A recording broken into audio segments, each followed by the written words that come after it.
Hello students, class 12 semester 4 আরও একটি ভিডিওতে তোমাদের কিন্তু স্বাগত। আজকে আমি মূলত তোমাদের ক্লাস 12 সেমিস্টার 4 আগের পার্টে আমি বুঝিয়ে দিয়েছিলাম সর্বভারতীয় হিন্দু সভা কী করে হয়েছিল। আমি সেই ভিডিওটি তোমাদের বোর্ডে ভালো করে বুঝিয়ে দিয়েছিলাম, কিন্তু আজকে আমি বোর্ডে নয় বই দেখে তোমাদের পড়াবো, কারণ বোর্ডে এত কিছু জিনিস নোট ডাউন করাটা পসিবল হয়ে ওঠে না, আর অনেকটা সময় সাপেক্ষ ব্যাপার হয়ে ওঠে।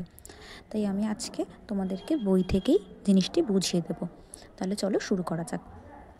হিন্দু মহাসভা গঠনের পরে আমাদের দেশে সাম্প্রদায়িক দাঙ্গা কিন্তু অনেকাংশেই বেড়ে গিয়েছিল।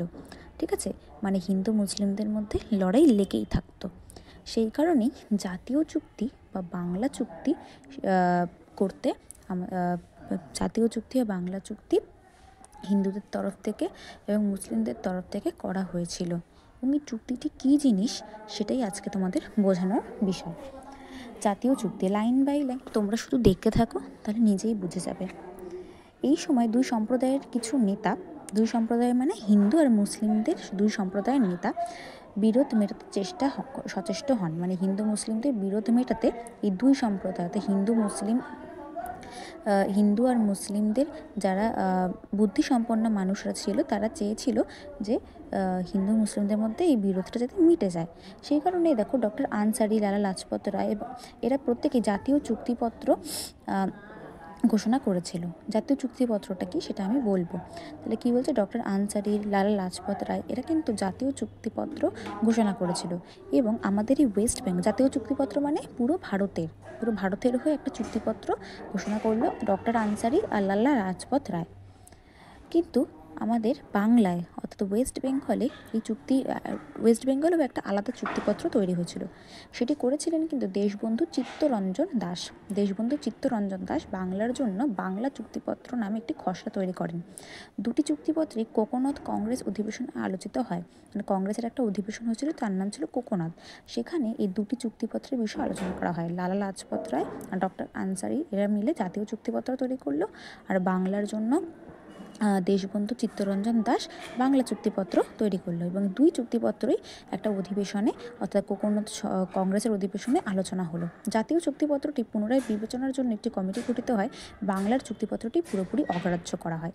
মানে সেই যে অধিবেশনে এই দুটি চুক্তিপত্রই পাঠানো হলো, সেই অধিবেশনে কিন্তু এই জাতীয় চুক্তিপত্রটি আর একবার ভেবে দেখা হবে, জাতীয়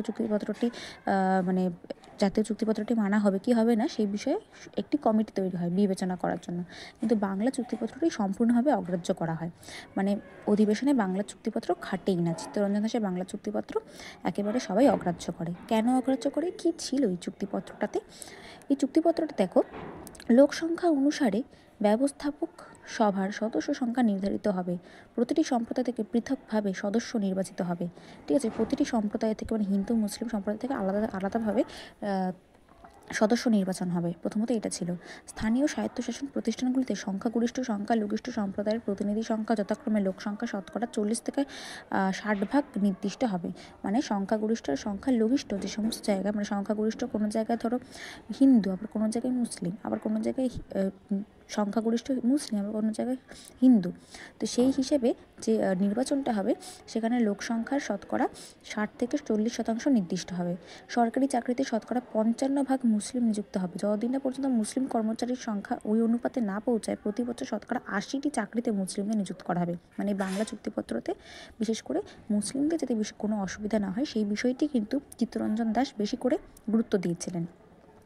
মসজিদের সামনে গান বাজনা নিষিদ্ধ থাকবে। ধর্মানুষ্ঠানের জন্য গোহত্যা নিষিদ্ধ নয়, তাতে কেউ বাধাও দেবে না। এইসব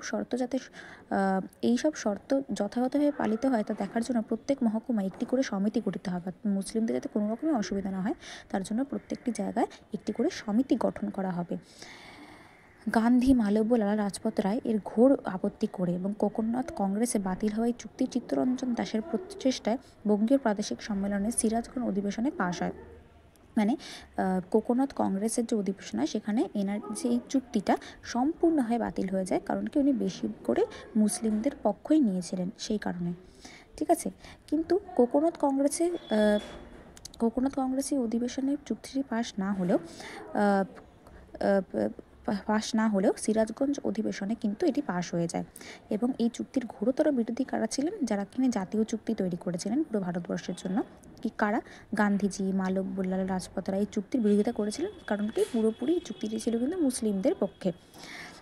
বাঙালি মুসলিম সমাজ এই চুক্তিকে সমর্থন করেছিল, অবশ্যই করবে, কারণ বাঙালি মুসলিম সমাজ সমর্থন করবেই, কারণ ওদের ফরেই জিনিসটা তৈরি হয়েছে সেই কারণে। এবং মৌলানা আজাদ বাঙালি মুসলিম নেতা আবুল করিম চিত্তরঞ্জন দাসের স্বরাজ্য দলকেও সমর্থন করেন।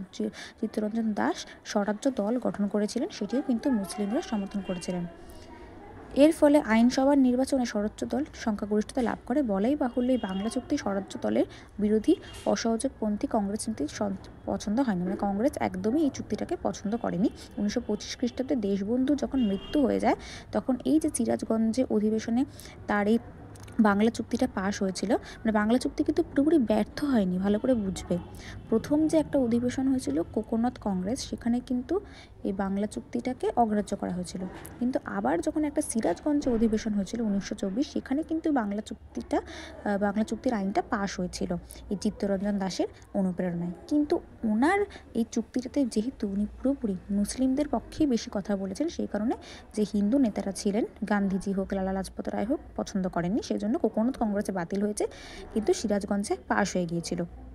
এছাড়াও বিভিন্ন যে মুসলিম নেতারা ছিল, যেমন মৌলানা আবুল কালাম আজাদ, বাঙালি মুসলিম নেতা আব্দুল করিম, এনারা কিন্তু চিত্তরঞ্জন দাসকে এই বিষয়টি নিয়ে সমর্থন করেছিল।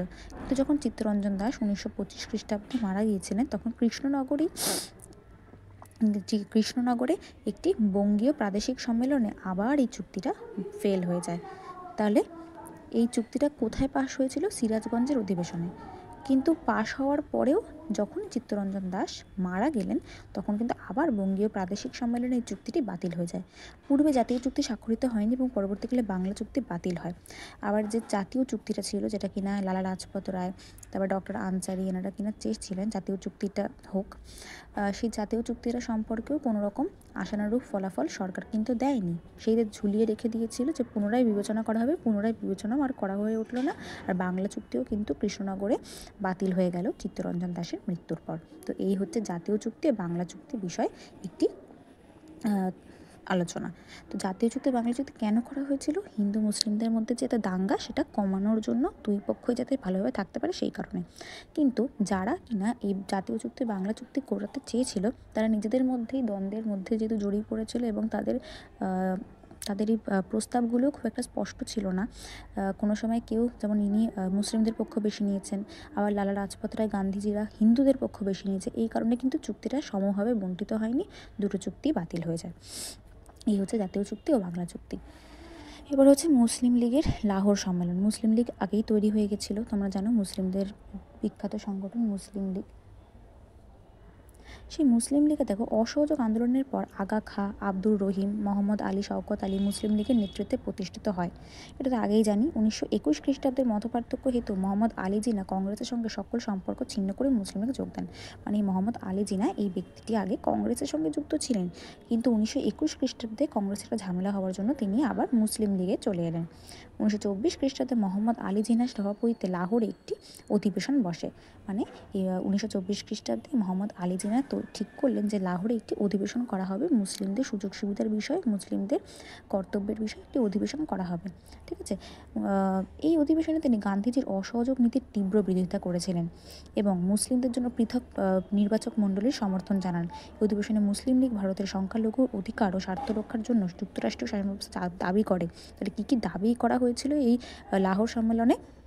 একটা হচ্ছে মুসলিমদের পৃথক নির্বাচক মণ্ডলী থাকতে হবে, আর একটা হচ্ছে সংখ্যালঘুদের অধিকার ও স্বার্থ রক্ষার জন্য যুক্তরাষ্ট্রীয় শাসন ব্যবস্থা থাকতে হবে। পাঞ্জাব, বাংলা, উত্তর পশ্চিম সীমান্তে প্রদেশের আইনসভা মুসলিম সংখ্যাগরিষ্ঠতা বজায় রাখার দাবিও জানায়। 1924 খ্রিস্টাব্দে মুসলিম লীগের লাহোর অধিবেশন থেকে কংগ্রেস ও মুসলিমের মধ্যে ভাঙন ঘটে যায়, যেহেতু মোহাম্মদ আলী জিনা একদম শক্তভাবেই এই ঘোষণাটি করেছিলেন যে মুসলিমদেরকে আলাদা পৃথক নির্বাচক মণ্ডলী দিতে হবে আর যুক্তরাষ্ট্রের শাসন ব্যবস্থা দাবি করতে হবে, সব জায়গাতে মুসলিমদের অধিকার সম্পূর্ণ সমভাবে বণ্টিত হতে হবে। এখান থেকে কিন্তু মুসলিম লীগ আর কংগ্রেস সম্পূর্ণভাবে আলাদা হয়ে গেল এই 1924-এর মুসলিম লাহোর অধিবেশনের মাধ্যমে। এরপরে আসে সাইমন কমিশন দ্বিখণ্ডিত মুসলিম লীগ। মানে সাইমন কমিশনের মাধ্যমে মুসলিম লীগের মধ্যে ভাঙন ধরে মুসলিম লীগ দুটো ভাগে ভাগ হয়েছে। মুসলিম লীগ দুভাগে ভাগ হয়ে গেল এই সাইমন কমিশনের মাধ্যমে। 1927 খ্রিস্টাব্দের 8ই নভেম্বর ব্রিটিশ প্রধানমন্ত্রী স্ট্যানলি বল্ডউইন ভারতের নতুন সংবিধান তৈরির জন্য সাইমন কমিশনের কথা ঘোষণা করেন। তাহলে এবার কি হচ্ছে, 1927 খ্রিস্টাব্দে চলে এসছে, 1924-এর পরে লাহোর সম্মেলনের পরে 27 খ্রিস্টাব্দ চলে এলো, এবং 8ই নভেম্বর ব্রিটিশ প্রধানমন্ত্রী স্ট্যানলি ভারতের নতুন সংবিধান তৈরি করার জন্য সাইমন কমিশনের কথা বলে। এই কমিশনে কোনো ভারতীয় সদস্য না থাকায় জাতীয় কংগ্রেস এবং অন্যান্য রাজনৈতিক দল এই কমিশন বয়কট করার সিদ্ধান্ত নেন। কিন্তু এই যে একটা কমিশন গঠন হলো সাইমন কমিশন, এখানে কিন্তু কোনো ভারতীয় সদস্য ছিল না। ভারতীয় সদস্যকে ছাড়াই ব্রিটিশরা একটা কমিশন গঠন করতে চাইছে, ঘোষণা করতে চাইছে নতুন সংবিধান। তো এটা কিন্তু কংগ্রেস মেনে নিতে পারেনি এবং অন্যান্য রাজনৈতিক দলও মেনে নিতে পারেনি। এই কমিশনের প্রশ্নে মুসলিম লীগ দু টুকরা হয়েছে। এই কমিশন যে মুসলিম লীগ তৈরি হয়েছিল, সেই মুসলিম লীগকে সরাসরি কিছু প্রশ্নে একদম প্রশ্নে একদম বিদ্ধ করেছিল, যে কেন মুসলিম লীগ তৈরি হবে, কেন পৃথক পৃথক নির্বাচক মণ্ডলী তোমাদের দিতে হবে, এরকম হ্যানা ত্যানা প্রশ্ন করে কিছু কাউন্টার প্রশ্ন করে কিন্তু মুসলিম লীগকে দু টুকরো করে দেয়, মানে মুসলিম লীগের মধ্যে বিভাগ এনে দেয়। ঠিক আছে, কে এনে দেয়? এই সাইমন কমিশনের ঘোষণাটা মুসলিম লীগকে দুটো ভাগে ভাগ করে দেয়। মুসলিম লীগের জিনহার নেতৃত্বাধীন অংশ মৌলভী মোহাম্মদ ইয়াকুবের সভাপতিত্বে কলকাতায় মিলিত হয়ে কমিশন বয়কটের সিদ্ধান্ত নেন। যেহেতু কমিশন কোনো রকম কিছু ছাড়াই মুসলিমদের দুটোর ভাগে ভাগ করে দেয়, সেই কারণে কিন্তু কলকাতায় সাইমন কমিশনকে বয়কট করার ডাক দেওয়া হয়। কাদের নেতৃত্বে ডাক দেওয়া হয়েছিল? এই মুসলিম লীগের এক তো আর মোহাম্মদ আলী জিন্নাহ তো ছিলই, সঙ্গে মৌলভী মোহাম্মদ ইয়াকুবের এনারাও ছিলেন। সবাই মিলে এনারা ঠিক করলেন যে কিছুতেই সাইমন কমিশনের কোনো দাবি মানা হবে না। যেহেতু সাইমন কমিশন মুসলিম লীগকে ভাগ করে দিয়েছে, মুসলিম লীগকে খুব একটা পাত্তা দেয়নি, সেই কারণে ঠিক আছে, সাইমন কমিশন একদমই মুসলিমদের পাত্তা দেয়নি এবং দুটো ভাগে ভাগ করে দিয়েছিল। সেই কারণে ওনারা ঠিক করলেন যে কোনোভাবেই তারা সাইমন কমিশনকে মানবে না। অপরপক্ষে পাঞ্জাব গোষ্ঠী নামে পরিচিত স্যার মোহাম্মদ শফি, ফিরোজ খাঁ, স্যার মোহাম্মদ ইকবালের নেতৃত্বে একটি দল লাহোরে মোহাম্মদ শফির সভাপতিত্বে অনুষ্ঠিত এক সভায় সাইমন কমিশনকে স্বাগত জানিয়ে প্রস্তাবন করে। মুসলিমরা যেহেতু তাদের স্বার্থ পূরণ হয়নি বলে এই কমিশনকে বাতিল করতে চেয়েছে বা বয়কট করতে চেয়েছে, অন্যদিকে হিন্দুরা, বিশেষ করে পাঞ্জাবের কিছু হিন্দু গোষ্ঠী ছিল, তাদের মধ্যে উল্লেখযোগ্য নেতারা কারা কারা ছিলেন মনে রাখবে: ফজলি হোসেন, স্যার মোহাম্মদ ইকবাল, তারপর হচ্ছে ফিরোজ খান নুন, এনারা সবাই মিলে কিন্তু এই সাইমন কমিশনকে সাদরে বরণ করে নেন, সাইমন কমিশনকে মেনে নেন। হচ্ছে নেহেরু রিপোর্ট 1928 খ্রিস্টাব্দ। 1927 খ্রিস্টাব্দের 27শে ডিসেম্বর জাতীয় কংগ্রেসের মাদ্রাজ অধিবেশনে সর্বদলের গ্রহণযোগ্য একটি সংবিধান রচনার প্রস্তাব গৃহীত হয়। এই প্রস্তাব অনুসারে 1928 খ্রিস্টাব্দের 22শে ফেব্রুয়ারি দিল্লিতে ডক্টর এম এ আনসারির সভাপতিত্বে একটি সর্বদলীয় সম্মেলন হয়। তাই 1927 খ্রিস্টাব্দের 27শে ডিসেম্বর কী হলো? জাতীয় কংগ্রেসের মাদ্রাজে একটি অধিবেশন হয়েছিল। ঠিক আছে, জাতীয় কংগ্রেসের মাদ্রাজে একটি অধিবেশন হয়েছিল এবং কংগ্রেস এই অধিবেশনে কিছু প্রস্তাব গৃহীত করে। ঠিক আছে, অধিবেশনে কিছু প্রস্তাব দিয়েছিল। প্রস্তাবনা ওনারা মিলে একটা মিটিং করেছিল, জাতীয় কংগ্রেসের নেতারা এগুলো মিলিয়ে তারা একটি প্রস্তাব করেছিল। এই প্রস্তাব অনুসারে 1928 খ্রিস্টাব্দে 22শে ফেব্রুয়ারি, তো এই প্রস্তাবের দ্বারা যে সমস্ত সিদ্ধান্ত গৃহীত হয়েছিল সেটাই কিন্তু 1928 খ্রিস্টাব্দে 22শে ফেব্রুয়ারি দিল্লিতে ডক্টর এম এ আনসারির সভাপতিত্বে সর্বদলীয় সম্মেলন আহুত হয়। যে সমস্ত প্রস্তাবগুলো নেওয়া হয়েছিল সেটাই আবার ঠিক এক বছর পরে 1928 খ্রিস্টাব্দে দিল্লিতে আরও বড়োভাবে আরেকটা সম্মেলন হলো, যে এই প্রস্তাবগুলো বাস্তবে রূপান্তরিত করার জন্য কী করতে হবে। এই জন্য একটা সর্বদলীয়, মানে সব দলের প্রায় সকল মানুষরা মিলে আরও বড় করে একটি সম্মেলন করেছিল। ভারতের ভবিষ্যৎ সংবিধান রচনার উদ্দেশ্যে এই সম্মেলন মতিলাল নেহেরুর নেতৃত্বে একটি কমিটি গঠিত হয়। ঠিক আছে, তো এই যে সর্বদলীয় সম্মেলন, এটি কার নেতৃত্বে কমিটি গঠন হলো? এখানে এই সর্বদলীয় সম্মেলনে মতিলাল নেহেরুর নেতৃত্বে একটি কমিটি গঠিত হয়। এই বছরই আগস্ট মাসে দেখো, সর্বদলীয় সম্মেলনে লখনৌ অধিবেশনে মতিলাল নেহেরু সংবিধানের খসড়াটি পেশ করেন। এই খসড়াটি নেহেরু রিপোর্ট নামে পরিচিত। ঠিক আছে, এবং মতিলাল নেহেরু একটি কমিটি তো গঠন করেছিলেন, সঙ্গে এই কমিটিতে তিনি কিছু প্রস্তাব, মানে শুধু হিন্দুদের না, মানে কংগ্রেসের যে দলে যে সমস্ত লোকজনেরা ছিলেন তাদের জন্য কয়েকটি প্রস্তাব তিনি লিখেছিলেন। ঠিক আছে। সেই আচ্ছা, তোমাদের এই নেহেরু রিপোর্টটি কিন্তু খুবই ইম্পর্ট্যান্ট পরীক্ষার জন্য, যে নেহেরু রিপোর্টটা কী ছিল। তো কে এই রিপোর্টটি তৈরি করেছিল? মতিলাল নেহেরু। কী কী ছিল রিপোর্টে? ভারতকে পূর্ণ ডমিনিয়নের মর্যাদা দিতে হবে, কেন্দ্র ও প্রদেশে দায়িত্বশীল সরকার গঠন করতে হবে, দ্বিকক্ষ বিশিষ্ট কেন্দ্রীয় সভায় যথাক্রমে 200 থেকে 500 জন প্রতিনিধি দ্বারা নিয়ন্ত্রিত হতে হবে। তাহলে দেখো, ভারতে দায়িত্বশীল বা সরকার গঠন করতে হবে, দ্বিকক্ষ বিশিষ্ট 200 এবং 500 প্রতিনিধি দ্বারা গঠিত হতে হবে। উচ্চকক্ষের সদস্যরা নির্বাচিত হবেন প্রাদেশিক আইনসভা সমূহের সদস্যদের দ্বারা সমানুপাতিক প্রতিনিধিত্বের ভিত্তিতে। মানে উচ্চকক্ষে, ভারতের যে আইনসভা, সেখানে উচ্চকক্ষের সদস্যরা নির্বাচিত হবে কিন্তু প্রাদেশিক আইনসভা সমূহের সদস্যদের দ্বারা সমানুপাতিক প্রতিনিধিত্বের ভিত্তিতে। নিম্নকক্ষের সদস্যরা হবে প্রাদেশিক আইনসভা সমূহের প্রতিনিধিগণ নির্বাচিত হবেন প্রাপ্তবয়স্ক নাগরিকদের ভিত্তিতে। ঠিক আছে, তাহলে উচ্চকক্ষে মানে আইনসভার উচ্চকক্ষে যারা থাকবে তারা কিন্তু প্রাদেশিক আইনসভা সমূহের সদস্যদের দ্বারা, প্রতিনিধি যারা আছে তাদের দিয়ে।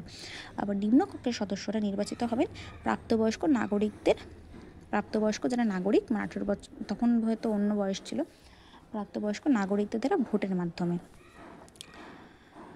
প্রদেশগুলিতে স্বায়ত্তশাসন প্রবর্তিত হবে, প্রদেশগুলিতে স্বায়ত্তশাসন প্রবর্তিত হবে এবং কেন্দ্র ও প্রাদেশিক সরকার সমূহের মধ্যে সুনির্দিষ্ট ক্ষমতা বণ্টিত হবে।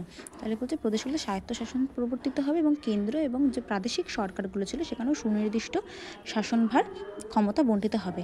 সংবিধানে জনগণের মৌলিক অধিকার স্বীকৃত হবে এবং সংখ্যালঘু সম্প্রদায়গুলি ধর্ম, ভাষা ও সংস্কৃতির নিরাপত্তার ব্যবস্থাও থাকবে। এবং এখানে কিন্তু সংখ্যালঘু যে সম্প্রদায়গুলি রয়েছে, মুসলিম হোক, খ্রিস্টান হোক, শিখ হোক, তাদেরও ধর্মভাষা সংস্কৃতি রক্ষা করতে হবে। কয়েকটি ক্ষেত্রে সংরক্ষণ ব্যবস্থা ছাড়া সর্বত্র যৌথ নির্বাচনের নীতি প্রচলন করতে হবে এবং ভাষা ভিত্তিক প্রদেশ গঠন করতে হবে। তো এই বিষয়টি হচ্ছে নেহেরু রিপোর্ট। এবার কলকাতা অধিবেশনের লীগের দাবি। সর্বদলীয় সম্মেলনে লখনৌ অধিবেশনে নেহেরু রিপোর্ট গৃহীত হয়েছিল। নেহেরু রিপোর্ট উনি যে বিষয়গুলি তুলে ধরেছিলেন সেটা কিন্তু গৃহীত হয়ে গেল 1928 খ্রিস্টাব্দে আগস্ট মাসে। কংগ্রেস কার্যনির্বাহক সমিতিও এই রিপোর্ট সমর্থন করেছিল। জাতীয়তাবাদী মুসলিম নেতৃবৃন্দের প্রতি সমর্থন জানালেও মোহাম্মদ শফি, পাঞ্জাবের ফজলি হোসেন প্রমুখ নেতৃবৃন্দের তীব্র নিন্দা করেছিল। এতে পাঞ্জাব ও বাংলায় মুসলিমদের জন্য আসন সংরক্ষণের কোনো কথা বলা হয়নি। কেন? মুসলিম লীগের মধ্যে একটা দল এটা সমর্থন করলো, কিন্তু আরেকটা দল করলো না। কেন করলো না? কারণ পাঞ্জাব আর বাংলায় মুসলিমদের জন্য আসন সংরক্ষণের কোনো ব্যবস্থা করা হয়নি, সেই কারণে। 1928 খ্রিস্টাব্দে 22 ডিসেম্বর কলকাতায় অনুষ্ঠিত সর্বদলীয় অধিবেশনে মুসলিম লীগ নেতা, তখনও জাতীয়তাবাদী ও হিন্দু মুসলিম ঐক্যের প্রবক্তা মোহাম্মদ আলী জিন্নাহ মুসলিম লীগের জন্য কিছু বিশেষ সুবিধা দাবি করে সংশোধনী পেশ করে। তো যেহেতু এই মোহাম্মদ আলী জিন্নাহ সহ কিছু মুসলিম নেতা এই নেহেরু রিপোর্টটা মেনে নিতে পারেনি, সেই কারণে তারাও একটি সংশোধিত খসড়া পেশ করেছিল অধিবেশনে। ঠিক আছে, কলকাতায় সেই অধিবেশনটা কোথায় অনুষ্ঠিত হয়েছিল? কলকাতায় অনুষ্ঠিত হয়েছিল। সেখানে নিজেদের প্রয়োজন অনুযায়ী তারা একটি খসড়া, যেমন করে নেহেরু রিপোর্টে মতিলাল নেহেরু একটা খসড়া পেশ করলো নিজেদের দাবি দেওয়া সম্পর্কে, তেমনই মোহাম্মদ আলী জিন্নাহ কিন্তু দাবি দেওয়া পেশ করলো সংবিধানে। কোথায় পেশ করলো? কলকাতায় নির্বাচিত একটি অধিবেশনে 1928 খ্রিস্টাব্দে 22 ডিসেম্বর। কংগ্রেসের অভ্যন্তরে হিন্দু সাম্প্রদায়িকতার অংশ এবং হিন্দু সভার নেতা M.R. জয়কারের তীব্র বিরোধিতায় জিনহার দাবি নাকচ হয়ে যায়। কলকাতায় যে অধিবেশনে জিনহা নিজেদের সুযোগ সুবিধার বিষয়ে একটা খসড়া নিয়ে গেছিলো, নিজের দাবিগুলোর বিষয়ে নিয়ে গেছিলো, দাবিগুলো তুলে ধরার জন্য যে খসড়া তৈরি করেছিল, সেটা কিন্তু কিছু কিছু কংগ্রেসের নেতা হোক বা হিন্দু কিছু নেতা হোক, যেমন দেখো হিন্দু মহাসভার নেতা M.R. জয়কারের তীব্র নিন্দা করেছিলেন জিনহার এই দাবিগুলোকে। ঠিক আছে, যে তোমরা দাবি করছো, এত কিছু হবে না, এই হবে না, এইসব করে হয়তো নেতা M.R. জয়কার এনারা কিন্তু দাবিটাকে নাকচ করে দেয় মোহাম্মদ আলী জিনহার। এর ফলে তিনি দলবল সহ অশ্রু সজল চোখে অধিবেশন ত্যাগ করেন। এতটাই তাকে অপমান করা হয়েছিল মোহাম্মদ আলী জিন্নাহকে, উনি কিন্তু দলবল নিয়ে অধিবেশন ত্যাগ করেছিল চোখের জল ফেলতে ফেলতে। ঠিক আছে, এই হচ্ছে ব্যাপার। এরপর হচ্ছে নিখিল ভারত মুসলিম সম্মেলন। নেহেরু রিপোর্ট সম্পর্কে জিনহার বিরক্তি দ্বিতীয় বিভক্ত মুসলিম লীগে ঐক্য প্রতিষ্ঠা করেছিল। তিনি শীঘ্রই আগা খা, মোহাম্মদ শফি, ছেত্রীর নবাব, তারপরে ইকবাল, ডক্টর সাফাত, মোহাম্মদ খান পরিচালিত প্রতিক্রিয়াশীল গোষ্ঠীর সঙ্গে যুক্ত হন। এ সময় দিল্লিতে অনুষ্ঠিত এত মশা না কামড়ে,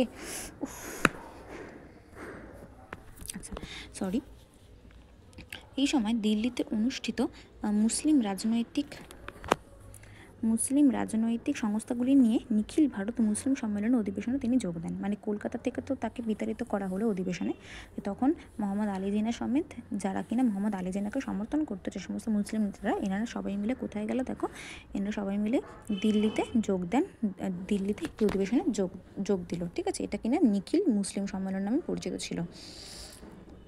এখানেও তিনি বিভিন্ন মুসলিমদের সুযোগ সুবিধার বিষয়ে এই অধিবেশনে তুলে ধরেছিলেন। নিখিল ভারত সম্মেলন যেটা দিল্লিতে হয়েছিল, মোহাম্মদ আলী জিনা এখানেও মুসলিমদের দাবি দেওয়া বিষয় তুলে ধরেছিলেন।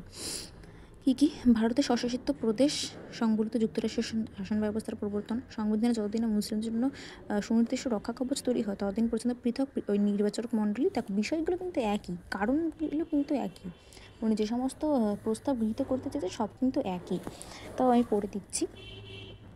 কেন্দ্রীয় মন্ত্রিসভায় মুসলিমদের জন্য 1/3 আসন সংরক্ষণ, বোম্বাই থেকে সিন্ধু প্রদেশের পৃথকীকরণ, কেন্দ্রীয় ও প্রাদেশিক মন্ত্রিসভার মুসলিমদের উপযুক্ত মর্যাদা ও স্থান প্রদান। ঠিক এই সময় আলী ভ্রাতৃদ্বয় কানপুরে জামিয়াতি উলেমাই হিন্দ নামে কংগ্রেস বিরোধী প্রতিষ্ঠান তৈরি করে। তো যেহেতু দেখো মোহাম্মদ আলী জিনা কলকাতা থেকে তাকে বিতাড়িত করা হয়েছিল অধিবেশনে, তার প্রস্তাব নাকচ করা হয়েছে, তেমনি দিল্লিতেও তার প্রস্তাব শোনা হবে কি হবে না সেই বিষয়েও একটা ছিল, সেই বিষয়ে একটা কিন্তু সংশয় ছিল। সেই কারণেই দেখো একজন মুসলিম যে নেতা ছিলেন এই সময় আলী ভ্রাতৃদ্বয় এনারা কানপুরে কিন্তু মুসলিমদের আলাদা একটি সংগঠন তৈরি করে নিয়েছিলেন, তার নাম হচ্ছে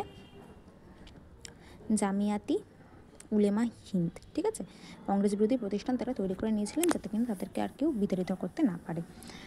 এবার হচ্ছে জিনহার 14 দফা দাবি। 1929 খ্রিস্টাব্দের 28শে মার্চ দিল্লিতে মুসলিম লীগের সম্মেলন বসে। এই অধিবেশনে সভাপতি হিসেবে জাতীয় মুসলিমদের স্বার্থে জিনহা তার বিখ্যাত 14 দফা দাবি পেশ করেছিলেন। পরবর্তীকালে 14 দফার দাবি লীগের প্রচারের প্রতিষ্ঠার ভিত্তি হয়। তাহলে কি আবার দিল্লিতে 1929-এর কবে 28শে মার্চ একটি মুসলিম লীগের সম্মেলন হয়েছিল, সেখানে জিনহা পরিষ্কারভাবে মুসলিমদের সুযোগ সুবিধা দাবি দেওয়া সম্পর্কে 14টা দাবি কিন্তু তিনি পেশ করেছিলেন। ঠিক আছে, 14খানা দাবি কিন্তু তিনি পেশ করেছিলেন নিজের লেখার মাধ্যমে। এটি কিন্তু মুসলিম লীগকে পরে আশার আলো দেখিয়েছিল এগিয়ে যাওয়ার জন্য। এই 14টা দাবি কী দেখে নাও তো দেখি।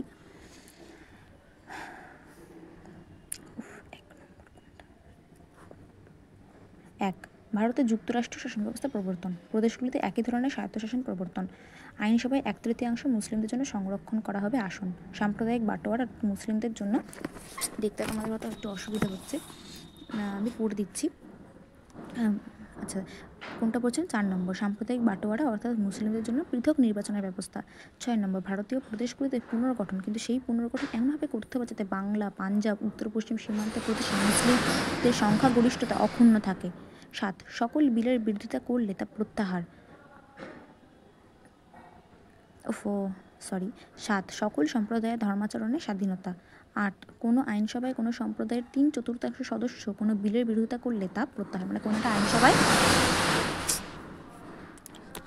আইনসভায় যদি 100 জনের মধ্যে 3/4 সদস্য সেটাকে বিরোধিতা করে তাহলে সেটাকে প্রত্যাহার করতে হবে।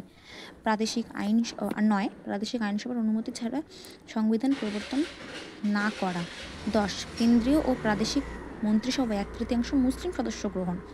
11, রাজ্য ও স্থানীয় সংস্থাগুলিতে নিয়োগের ক্ষেত্রে মুসলিমদের জন্য যথাযথ পদ সংরক্ষণ। 12, সিন্ধু প্রদেশকে বোম্বাই থেকে বিচ্ছিন্ন করে নতুন প্রদেশ গঠন করা। 13, বেলুচিস্তান ও উত্তর পশ্চিম সীমান্ত প্রদেশে সাংবিধানিক সংস্কার করা। 14, মুসলিম সংস্কৃতি, শিক্ষা ও সাহিত্যের সংরক্ষণ। এই হচ্ছে 14 দফার নীতি। একটু নয়েজদের জন্য প্রবলেম হলো, আস্তে আস্তে আমি এই জিনিসগুলো ঠিক করার চেষ্টা করবো। একদম নতুন তো চ্যানেলটা, তোমরা প্লিজ আমার পাশে থেকো। পরের দিন থেকে আমি তোমাদের বোর্ডেই করাবো। তো যতটা পারলাম তোমাদের বোঝালাম। কোনো বিষয়ে যদি অসুবিধা থাকে তাহলে কিন্তু কমেন্ট বক্সে অবশ্যই তোমরা জানিয়ে দেবে, আর কোনো জায়গায় প্রবলেম থাকলেও কমেন্ট বক্সে জানিয়ে দেবে। তো ভিডিওটি ভালো লাগলে অবশ্যই লাইক, কমেন্ট, শেয়ার আর সাবস্ক্রাইব করে দিও। Thank you.